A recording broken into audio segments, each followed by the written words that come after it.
I never thought I'd be grateful for insomnia, but that sleepless night in February saved my life. My name is Margaret Chen, and I'm 58 years old.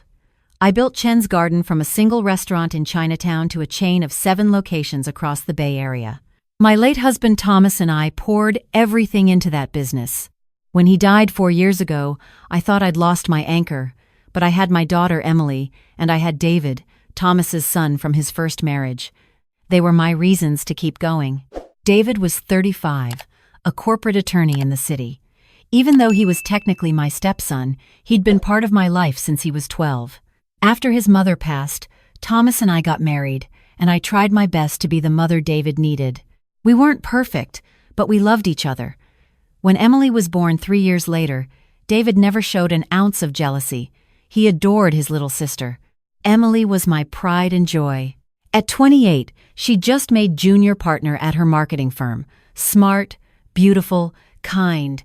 And 2 years ago, she married Marcus Webb. I had reservations from the start. But what could I say? Emily was in love. Marcus was 32, a sales manager for a tech company. Handsome, charming, always knew the right thing to say. But there was something in his eyes when he looked at me. Not warmth, calculation. Like he was always measuring, always assessing value. Thomas had set up his will carefully. When he died, everything went to me. The house in Pacific Heights, the restaurants, the investment accounts. The understanding was that eventually it would all go to Emily. David had his own career, his own money. Thomas had left him a generous trust fund when he turned 21. Nobody questioned the arrangement. But this past January, I started thinking differently. David had been there for me after Thomas died. He helped me navigate the business decisions, the legal tangles. He never asked for anything. Meanwhile, I barely saw Emily anymore. She was always busy with Marcus, with his friends, with his family events. So I made a decision. I was going to update my will. Split everything 50-50 between Emily and David. It was only fair. I mentioned it casually over dinner at my house one Sunday. Emily, Marcus, and David were all there. Chinese New Year was coming up, and I was planning a big celebration. I met with my attorney this week, I said, passing the Kung Pao chicken, updating some paperwork. I've decided to divide my estate equally between Emily and David. Emily smiled. That's wonderful, Mom. David's family. David looked uncomfortable. Margaret, you don't have to. I want to, I said firmly. You've been a son to me in every way that matters. I didn't miss the look on Marcus's face. His smile never wavered, but his knuckles went white around his fork. That's very generous, he said. His voice was smooth, but something cold flickered in his eyes. When are you signing the new will? After the New Year celebration, I said, I want everything perfect first. That was 3 weeks ago. 2 weeks ago, I started feeling strange. Dizzy spells, mostly in the mornings, a persistent headache, shaking hands. I attributed it to stress, maybe the flu. Marcus, surprisingly, became very attentive. He'd come by my house every morning with breakfast, insisting I needed to keep my strength up.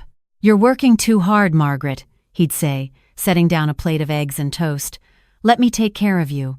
He'd watch me eat, always with that solicitous smile. Then he'd hand me my vitamins, a B-complex supplement he'd bought specially. Doctor said these would help with your energy levels. I hadn't been to the doctor, but I took them anyway. Emily had told me how worried Marcus was about me. How sweet, I thought, to care so much about your mother-in-law. The symptoms got worse. Sweating, confusion, rapid heartbeat. One morning, I nearly fainted in my own kitchen. I called Emily, frightened. Mom, I'm coming over, she said. But Marcus got there first. I was just in the neighborhood, he explained, helping me to the couch. Emily called me. She's stuck in a meeting. He made me tea, the chrysanthemum tea I loved. Brought me my vitamins. Sat with me until I felt better. You should see a doctor, he urged. I will, I promised. But the next morning, before I could make an appointment, I woke up at 3 a.m. with my heart racing and my whole body trembling. I managed to call 911. The paramedics found me barely conscious on my bedroom floor. At the hospital, they ran tests. My blood sugar was dangerously low. Hypoglycemia, they called it. but I wasn't diabetic. Do you take any medications? The doctor asked. I listed my blood pressure medication, my vitamins. The doctor frowned. We'll need to run more tests. This kind of severe hypoglycemia without diabetes, it's unusual. They kept me overnight for observation. Emily came, crying, holding my hand. Marcus stood behind her, his face appropriately concerned. David arrived straight from work, still in his suit, looking exhausted and worried. Mom, David said. He'd called me that for years now. What happened? I don't know, I whispered. I just woke up feeling awful. They released me the next day with instructions to monitor my blood sugar and follow up with my regular doctor. Marcus insisted on driving me home. Emily had to work, she said apologetically. Don't worry, Marcus told her, kissing her cheek. I'll take care of your mom. He did. He came by every morning for the next week. Brought breakfast, made sure I took my vitamins, checked on me throughout the day. I was touched by his devotion. Maybe I'd been wrong about him. Then came the night I couldn't sleep. It was a Tuesday, 3 days before our planned Chinese New Year celebration. I'd been in bed since 10, but sleep wouldn't come. At midnight, I gave up and went downstairs to make tea. My house is old, built in 1920, and the stairs creak no matter how carefully you step. I was halfway down when I heard Marcus's voice from the living room. I froze. What was Marcus doing in my house at midnight? Then I remembered. Emily had mentioned they might stop by late to drop off decorations for the party. They must have let themselves in with Emily's key. I was about to call out when I heard him say, "No, she's asleep upstairs. She won't hear anything." The tone of his voice stopped me. Low, almost conspiratorial. I crept down the remaining stairs, staying in the shadows. Marcus was standing by my liquor cabinet, his phone pressed to his ear. The only light came from the street lamp outside, casting his face in harsh shadows. "The old bat is finally getting weaker," he said. "Just a few more weeks of the special vitamins and she'll have a heart attack. Natural causes. Then Emily gets everything, and that bastard stepson gets nothing." My heart stopped. I know, Marcus continued. "I had to slow down after she went to the hospital. Can't be too obvious. But the insulin doses are working perfectly. Hypoglycemia looks just like heart problems in someone her age. The doctors won't suspect a thing. Insulin. He was giving me insulin. That's what was in those vitamins. Once she's gone and Emily inherits, we can finally live the life we deserve," Marcus said. "That Pacific Heights house alone is worth $5 million. The restaurants, the investments, we're looking at 15, maybe 20 million total, and that piece of shit David gets nothing. Emily already told her mom she wants to split it, but I'll convince her otherwise once the old woman is dead. Family loyalty only goes so far when there's that much money involved." I pressed my hand over my mouth to keep from gasping. My whole body was shaking. "Yeah, I'll call you later," Marcus said. "I need to plant tomorrow's dose in her vitamin bottle and get out of here. Emily thinks I'm at a business dinner." He ended the call and walked toward the kitchen, toward where I kept my vitamins on the counter. I didn't think. I just moved, as quietly as I could, back up the creaking stairs. My bedroom door had barely closed when I heard his footsteps below. I stood frozen behind my door for what felt like hours, but was probably only 5 minutes. Finally, I heard the front door close. A car engine started outside. I collapsed on my bed, my mind racing. Marcus was trying to kill me. For money. For my money. And Emily, my Emily, had no idea. I wanted to call the police immediately. But what would I say? That I'd overheard a one-sided phone conversation? They'd need proof. Real, concrete proof. And if I accused Marcus without evidence, Emily would never believe me. She'd think I was trying to sabotage her marriage. I needed help. At 6 a.m, I called David. "Margaret? What's wrong?" His voice was groggy with sleep. "Can you come over? Now? Don't tell Emily. I'll be there in 20 minutes. I was waiting by the front door when his car pulled up. The moment he stepped inside, I burst into tears. All the fear I'd been holding back came flooding out. "Mom, what happened?" David held me, and I told him everything. The vitamins, the symptoms, the hospital, the phone conversation I'd overheard. His face went through several emotions: disbelief, horror, rage. When I finished, he was pale. "That son of a bitch," he breathed. "We're calling the police right now." "Wait," I said. "We need proof. If we accuse him now, he'll just deny everything. It'll be my word against his. Emily will be caught in the middle, and she'll never forgive me if I'm wrong." "You're not wrong," David said fiercely. "I know. But we need to prove it." David paced my living room, his lawyer mind working. Finally, he turned to me. "Okay, here's what we do. First, you stop taking those vitamins immediately. I'm taking them to a lab, I know. We'll get them tested. What if he notices I'm not taking them? Keep the bottle.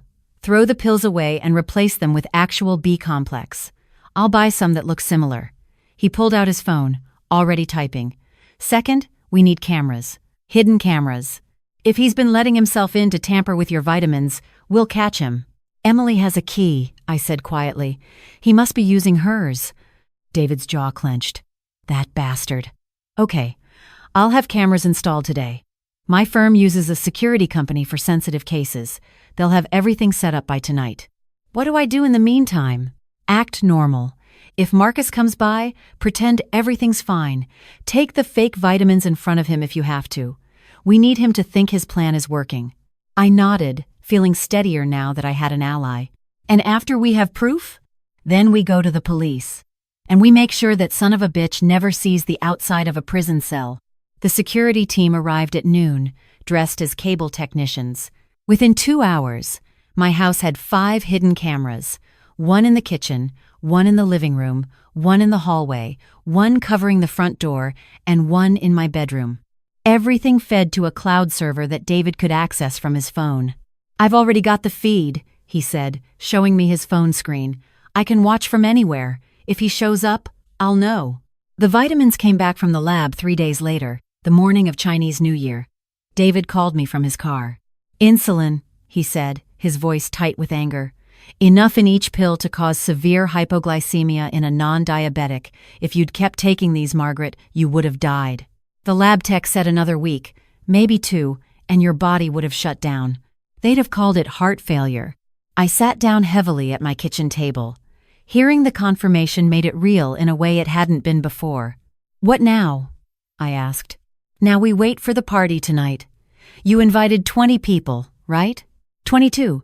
Family, friends, some of my restaurant managers. "Perfect. I'm going to call Detective Lisa Wong.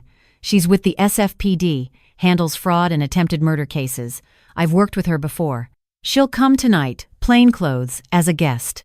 We'll give her copies of the lab results and the camera footage. And then we'll catch Marcus in the act." "What if he doesn't do anything tonight?" "He will," David said grimly. "He thinks you're going to sign the new will this week. He's running out of time. He'll make a move. I'm sure of it." The party started at 6. My house filled with people, noise, the smell of the catering I'd ordered from my best restaurant. Red lanterns hung from the ceiling. Lucky money in red envelopes sat on the table for the younger guests. It should have been a celebration. Emily arrived early to help set up. She looked beautiful in a red kippah dress, her hair swept up. She hugged me tight. "Mom, you look so much better," she said. "I was so worried about you." "I'm feeling stronger," I lied. In truth, I felt like I might throw up from anxiety. Marcus arrived with her, carrying a bottle of expensive wine. He kissed my cheek. "Happy New Year, Margaret. You're looking well." "Thank you for taking such good care of me," I said, forcing a smile. His eyes gleamed. "Of course. Your family." David arrived at 6:30, and with him was a woman I didn't recognize. She was in her early 40s, in casual slacks and a blazer, with kind eyes. "Margaret," David said, "this is my friend Lisa Wong. She's a detective with the SFPD, but she's off duty tonight, just here as a guest." I shook her hand. "Thank you for coming. Thank you for having me," she said quietly. "David's told me about your situation. I'm here to help." More guests arrived. My restaurant manager, some family friends, Emily's colleagues. The house buzzed with conversation and laughter. I played the gracious host, accepting well wishes for the new year, all while my stomach churned. At 7:30, I saw Marcus slip away from the main gathering. I was in the living room, talking to my accountant, but I watched him from the corner of my eye. He walked casually toward the kitchen. I caught David's eye across the room. He nodded slightly and tapped his phone. 5 minutes later, Marcus returned, a glass of wine in his hand. He smiled at me from across the room. At 8, I stood up and tapped my wine glass with a spoon. The room fell quiet. "Thank you all for coming tonight," I said. "Chinese New Year is about family, about new beginnings. And I wanted you all here to witness a new beginning for our family." Emily smiled at me. Marcus stood beside her, his arm around her waist. "This week, I'm signing a new will," I continued, "one that reflects what's in my heart. I'm dividing my estate equally between my daughter Emily and my son David." Applause filled the room. Emily wiped away happy tears. David looked at me with such love that I nearly broke down right there. "But before I do that," I said, my voice growing stronger, "I need to address something that's been happening in this house." The room went very quiet. I looked directly at Marcus. "Someone has been poisoning me," Emily gasped. Marcus's face went carefully blank. "Mom, what are you talking about?" Emily asked. "For the past 3 weeks, I've been experiencing severe hypoglycemia, dizziness, fainting, heart palpitations. I even went to the hospital." I held up the vitamin bottle from my kitchen counter. "And I recently discovered that these vitamins, the ones that my son-in-law has been so thoughtfully bringing me every morning, contain insulin." The room erupted. Everyone was talking at once. Emily turned to Marcus, her face white. "Margaret, that's insane," Marcus said. His voice was calm, but I saw a muscle twitch in his jaw. "I bought those from CVS. If there's something wrong with them, it's a manufacturing error." "Really?" I interrupted, "because I had them tested at a private lab. The capsules were opened, insulin was added, and then they were resealed. That's not a manufacturing error. That's attempted murder." "This is ridiculous," Marcus said, but his eyes were darting around the room now, looking for an exit. "Is it?" David stepped forward, his phone in his hand. "Because we also have footage of you breaking into this house 3 nights ago at midnight. Would you like to see it?" He held up his phone. On the screen, clear as day, was Marcus using a key to enter through the front door, walking to the kitchen, and opening the vitamin bottle on the counter. Emily made a sound like a wounded animal. "Marcus, what is this?" "It's not what it looks like," Marcus said, but his confident facade was cracking. You were just killing my mother for her money," David said coldly. Detective Wong stepped forward, pulling out her badge. "Marcus Webb, I'm Detective Lisa Wong with the San Francisco Police Department. I'm placing you under arrest for attempted murder." Marcus ran. He bolted for the front door, shoving past guests. But David was faster. He caught Marcus's arm and slammed him against the wall. 2 of my restaurant managers, both big guys who'd worked as bouncers in their youth, jumped in to help restrain him. "Get off me!" Marcus shouted. "This is entrapment. You can't prove anything." "We have the lab results showing insulin in the vitamins," Detective Wong said calmly, approaching with handcuffs. "We have camera footage of you tampering with medication. And we have a recording of a phone conversation in which you discussed poisoning Mrs. Chen." Marcus's face went from red to white. "What recording?" I stepped forward. "The one from the night I couldn't sleep. When you thought I was in bed, but I was actually standing on the stairs, listening to you tell whoever was on the other end of that phone that you were going to kill me for my money." You were there?" His voice cracked. "I heard everything. How you were giving me insulin to cause a heart attack. How you planned to convince Emily not to share the inheritance with David. How you thought $15 to $20 million was worth killing me for." Emily was crying, her hands over her mouth. "Marcus, please tell me this isn't true. Please." He looked at her, and for just a moment, I saw something like regret in his eyes. Then it hardened. "Your mother was going to give half of everything to him," he spat, glaring at David. "He's not even blood. He doesn't deserve." "He's my brother," Emily screamed. "He's my family, and you tried to kill my mother." "Mrs. Webb," Detective Wong said gently, "I need you to step back, please." She cuffed Marcus while my guests watched in stunned silence. 2 uniformed officers arrived. Someone must have called for backup, and they led Marcus out of my house. At the door, he turned back to me. "I would have made her happy," he said, as if that justified everything. "I would have taken care of Emily." "You would have spent my money," I said. "Get him out of my house." After he was gone, The party obviously couldn't continue. Guests filtered out, offering support and sympathy. Emily sat on my couch, crying. David sat beside her, his arm around her shoulders. "I'm so sorry, Em," he said softly. "I know you loved him." "I married a monster," she whispered. "How did I not see it?" I sat down on her other side and took her hand. "Because you saw what he wanted you to see. That's what people like Marcus do. They wear masks. He was going to kill you." She looked at me with red, swollen eyes. "For money. He was going to kill you, and I would never have known. But I'm here," I said, pulling her into a hug. "I'm here, and I'm fine, and we're going to be okay. What if you hadn't heard him that night? What if you'd been asleep?" "But I wasn't," I said firmly. "And we caught him." David squeezed both our hands. "He's going to prison for a long time. The DA is going to throw the book at him. Attempted murder, fraud, breaking and entering. He's done." Over the next few weeks, the legal process unfolded.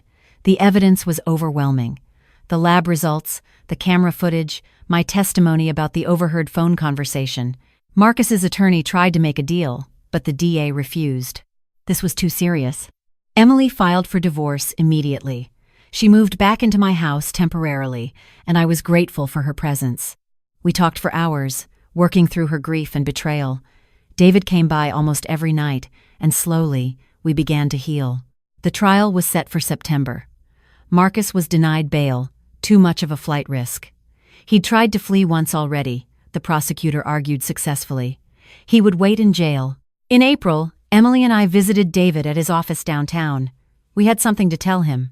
"I've made a decision," I said, sitting across from his desk. "I'm not changing my will." David frowned. "Margaret, we talked about this. You wanted to divide everything equally." "I did. I do. But I've realized something. I looked at both of them. I don't want to wait until I'm gone to give you what you deserve." I pulled out a folder and slid it across the desk. "I'm restructuring the business. Chen's Garden is becoming Chen Family Enterprises. David, you'll handle all legal and business affairs as co-owner. Emily, you'll oversee marketing and expansion. And I'll keep managing day-to-day operations until I'm ready to retire. Equal partnership, equal ownership." Emily's eyes widened. "Mom, you're giving us the restaurants now?" "I'm giving us a family business," I corrected. "Something we can build together. I don't want to wait until I'm dead to see my children succeed. I want to be here for it." David was quiet for a long moment. Then he stood up and came around the desk to hug me. "Thank you," he whispered, "for everything. For trusting me. For treating me like your son." "You are my son," I said, hugging him back. "You always have been." Emily joined the hug, and we stood there, the three of us, holding on to each other. Marcus was convicted in October, 15 years for attempted murder, 5 for fraud, to be served consecutively, 20 years total. The judge was scathing in her sentencing remarks. "You betrayed not just your victim's trust, but your wife's love and your family's faith in you," she said. "You reduced a human life to a dollar amount and decided murder was an acceptable business plan. You will have 2 decades to contemplate the true value of human life." I didn't attend the sentencing. I'd already given enough of my time to Marcus Webb. Instead, I spent that day at our newest restaurant location, helping Emily train the new staff. David joined us for dinner, and we toasted with tea to new beginnings. Sometimes Emily still has nightmares. She'll wake up crying, and I'll hold her while she works through the trauma of loving someone who tried to kill her mother. But she's in therapy, and she's getting stronger every day. David thrives in his new role. He's negotiating a deal to open 3 more locations, and he's never been happier. I see Thomas in him sometimes, in the way he conducts business with integrity and care. As for me, I sleep better now. The insomnia that saved my life has mostly faded. When I do wake in the middle of the night, I don't feel afraid anymore.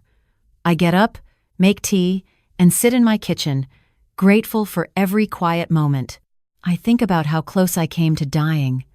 How if I'd slept through that one night, if I hadn't heard Marcus on the phone, he might have succeeded. I would have had a heart attack, and no one would have suspected foul play. But I didn't die, and my family is stronger now than it's ever been. The other day, Emily found me looking at old photos of Thomas. "Do you think Dad would be proud?" she asked. Of what? Of how we handled everything. How we came together. I smiled. Your father loved you both so much, and yes, I think he'd be proud. Not just of how you survived, but of how you chose to love each other through it. She leaned her head on my shoulder. I'm sorry I didn't see what Marcus was. You saw what you needed to see at the time, I said gently. We all did. But we saw the truth when it mattered. Because you were brave enough to fight back. No, I corrected. Because we were brave enough to fight back together. And that's the real lesson, I think. Not about the poison or the betrayal or the money. It's about the fact that family, real family, isn't always about blood.